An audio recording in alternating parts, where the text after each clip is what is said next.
Lectura del libro de los Hechos de los Apóstoles. En aquellos días, Esteban, lleno de gracia y poder, realizaba grandes prodigios y signos en medio del pueblo.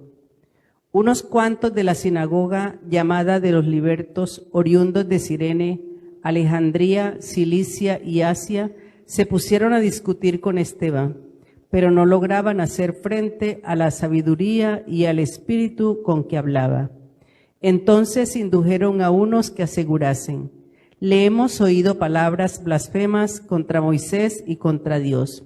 Alborotaron al pueblo, a los ancianos y a los escribas, y viniendo de improviso lo agarraron y lo condujeron al Sanedrín, presentando testigos falsos que decían: este individuo no para de hablar contra el lugar santo y la ley, pues le hemos oído decir que ese Jesús, el Nazareno, destruirá este lugar y cambiará las tradiciones que nos dio Moisés. Todos los que estaban sentados en el Sanedrín fijaron su mirada en él y su rostro les pareció el de un ángel. Palabra de Dios. Dichoso el que camina en la ley del Señor. Dichoso el que camina en la ley del Señor. Aunque los nobles se sientan a murmurar de mí, tu siervo medita tus decretos. Tus preceptos son mi delicia, tus enseñanzas son mis consejeros. Dichoso el que camina en la ley del Señor. Te expliqué mi camino y me escuchaste. Enséñame tus mandamientos. Instrúyeme en el camino de tus mandatos y meditaré tus maravillas. Dichoso el que camina en la ley del Señor. Apártame del camino falso y dame la gracia de tu ley. Escogí el camino verdadero, deseé tus mandamientos. Dichoso el que camina en la ley del Señor.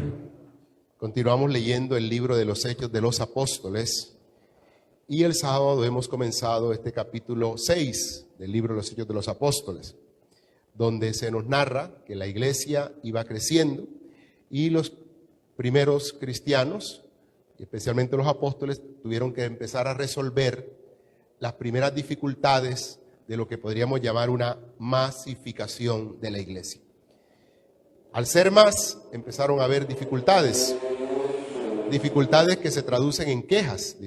Decía la palabra que los de habla griega se quejaron contra los de habla hebrea, porque sus viudas no eran atendidas. Los apóstoles no se quedaron en esta discusión, sino que buscaron una solución sensata y pusieron en sus manos esa solución.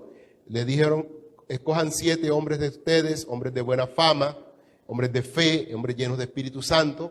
Es el criterio: hombres de buena fama, hombres de fe, llenos de Espíritu Santo, y pongámoslos al frente de la administración. Se trata de administrar recursos, del servicio de las mesas, de los pequeños recursos que tenía la comunidad. Y dice: nosotros nos dedicaremos a la oración y a la enseñanza. Así lo hicieron, escogieron 7 hombres, todos ellos de habla griega, e incluso uno de ellos no era de origen judío. Terminaba nuestro texto del sábado diciéndonos que la iglesia empezaba a crecer muchísimo más. Se cundía la enseñanza, la palabra se ampliaba y eran muchos los que abrazaban la fe. Dice: en aquellos días Esteban, lleno de gracia y de poder, es decir, del poder de la fuerza del Espíritu, realizaba grandes prodigios y signos en medio del pueblo. El Espíritu Santo ya no es exclusivo de los apóstoles, no se queda en un grupito, no, ahora es para toda la iglesia, y toda la iglesia da testimonio del Señor. Unos cuantos de la sinagoga llamada de los libertos, oriundos de Cirene, Alejandría y Sicilia y Asia, se pusieron a discutir con Esteban.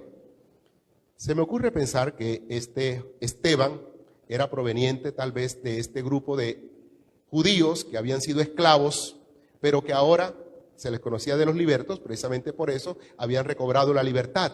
Pero es uno de los que se ha convertido al Señor y ahora ha abrazado a la fe. Y esto ha generado inquietud entre los que lo conocían y por eso empiezan a discutir con él. Pero no lograban, dice la palabra de Dios, hacerle frente a la sabiduría y al espíritu con que hablaba. No podían hacerle frente. Se cumple la promesa del Señor a los discípulos, que había dicho: cuando los persiguen y den testimonio de mí, no se preocupen de qué decir, porque yo en su momento les daré una sabiduría y una elocuencia que no podrá hacer frente ninguno de sus adversarios. La promesa del Señor se está cumpliendo. El Espíritu Santo en Esteban ahora lo llena de una sabiduría inusitada a la cual no pueden hacer frente los demás.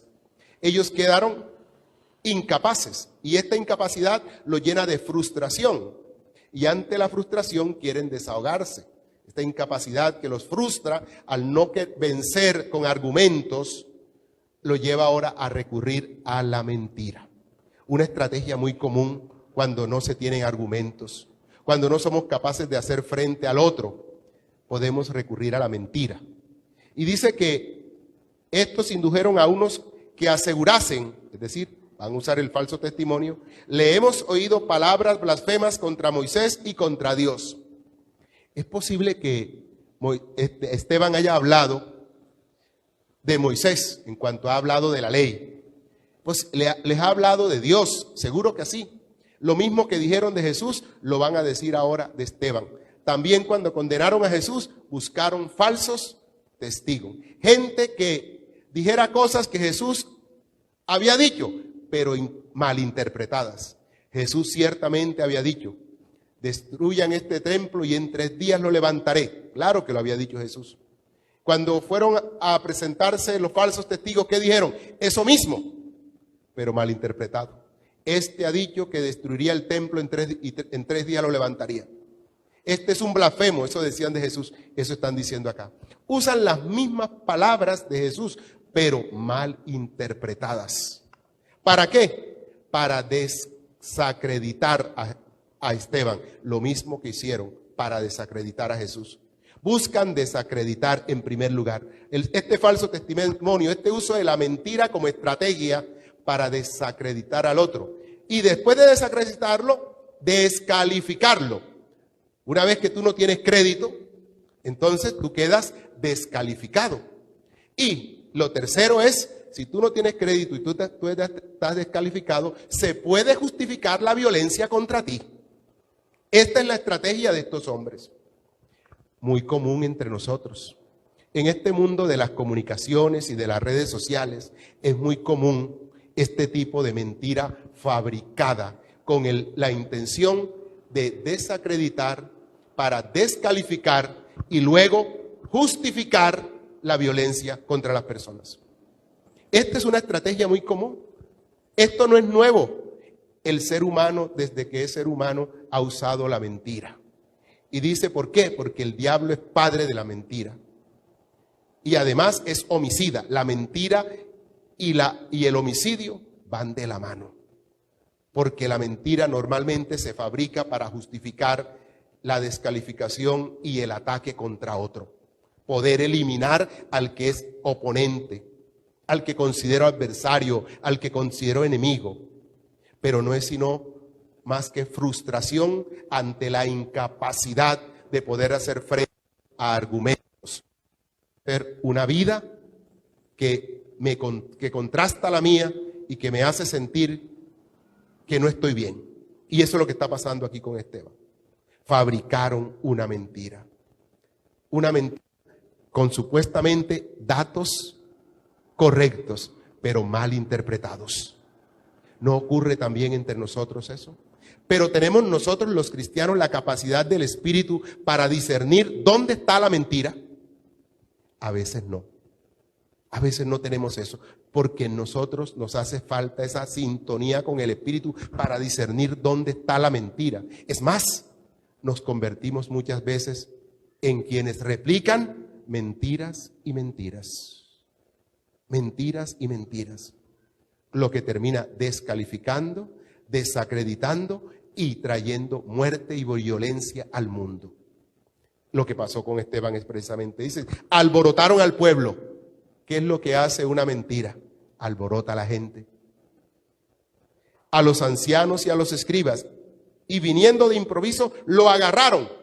Miren, están logrando su propósito. Y lo condujeron al Sanedrín, presentando testigos falsos que decían, este individuo no para de hablar en contra del lugar santo y la ley, pues lo hemos oído decir que ese Jesús de Nazareno destruirá este lugar y cambiará las tradiciones que dio Moisés. Pareciera yo que estuviera viendo esas noticias que le pasan a uno por WhatsApp.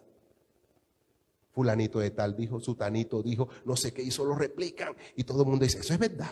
Y la gente se va llenando de indignación y de rabia.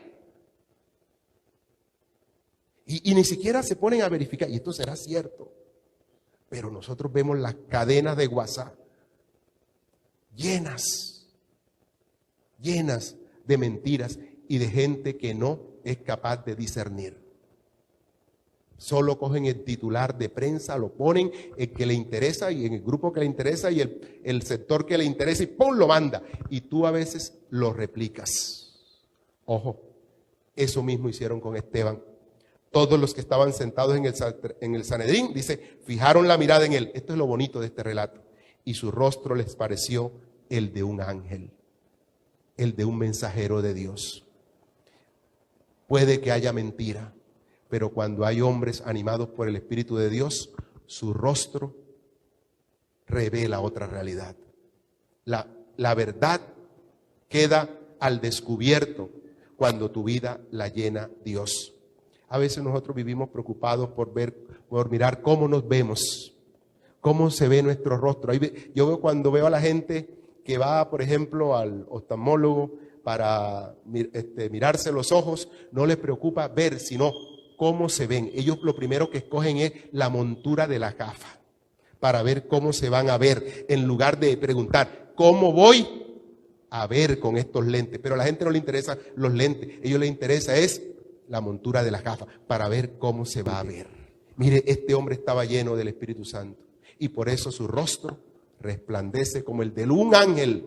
El mejor maquillaje que tú te puedes poner, la mejor cirugía plástica que tú te puedes hacer, llenarte del amor de Dios, porque cuando tú te llenas del amor de Dios, tu rostro resplandece. No estoy criticando a los que se han hecho cirugía, no, usted tiene derecho a hacérselas, pero ojo, la mejor cirugía es la del corazón, porque cuando tu corazón se renueva, tu rostro cambia.